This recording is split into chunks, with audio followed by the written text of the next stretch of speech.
আসসালামু আলাইকুম, সবাইকে স্বাগতম বাংলাদেশ ম্যাথ অলিম্পিয়াড ওয়ার্ল্ডের আরেকটি নতুন ভিডিওতে। আজকে আমরা জুনিয়র সেকেন্ডারি এবং হায়ার সেকেন্ডারি ক্যাটাগরি একটি প্রবলেম সলভ করব। এটি রিজিওনালে আসা একটি প্রবলেম।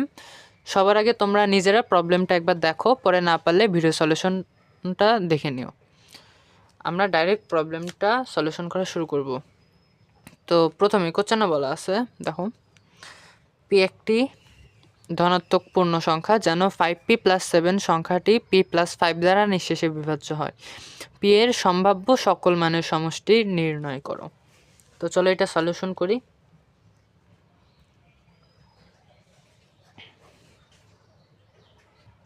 দেখো, এটা একটা বেসিক ডিভিজিবিলিটির প্রবলেম।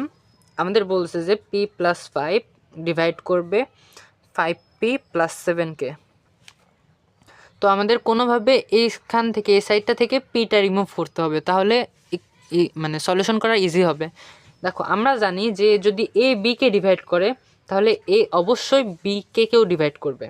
আবার এ যদি সিকে ডিভাইড করে তাহলে এ অবশ্যই সি, যে কোনো একটা ধরো পিসিকেও ডিভাইড করবে। তাহলে এ দুইটার বিয়োগফলকেও ডিভাইড করবে, বিকে মাইনাস সিপিকেও ডিভাইড করবে। যদি এই শর্তগুলো মানে এ বিকেও ডিভাইড করতে হবে, সিকেও ডিভাইড করতে হবে, তাহলে এ বিকেও ডিভাইড করবে, এ সিপিকেও ডিভাইড করবে, আর দুইটা বিয়োগফলকে অথবা প্লাস মাইনাস যোগফলকেও বিয়োগফলকেও ডিভাইড করবে। আচ্ছা, তো দেখো, আমরা জানি যে p+5 কিন্তু p+5কে ডিভাইড করে, নিজেকে ডিভাইড করে। আচ্ছা, তো p+5 কি যদি এটার সাথে 5 গুণ করি তাহলে এটাকে ডিভাইড করবে না? অবশ্যই করবে, কারণ এ বিকে ডিভাইড করতেছে, এ বি কেও গুণ ডিভাইড করবে, বি ইন্টু কেও ডিভাইড করবে নিজেই। তাহলে p+5 ডিভাইড করবে কাকে? 5p+25কে।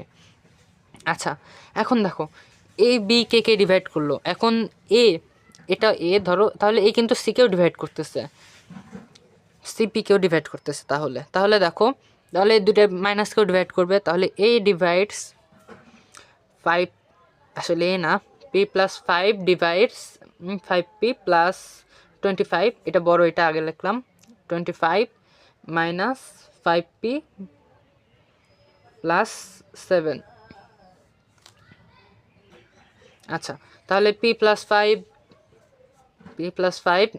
দেখো, 5p+25 মাইনাস 5p-7, তাহলে কাটাকাটি করা যায়। তাহলে p+5 25 মাইনাস 7 18কে ডিভাইড করবে। দেখো, আমাদের কিন্তু আর পি নাই, পি চলে গেছে, এখন p+5 18কে ডিভাইড করবে।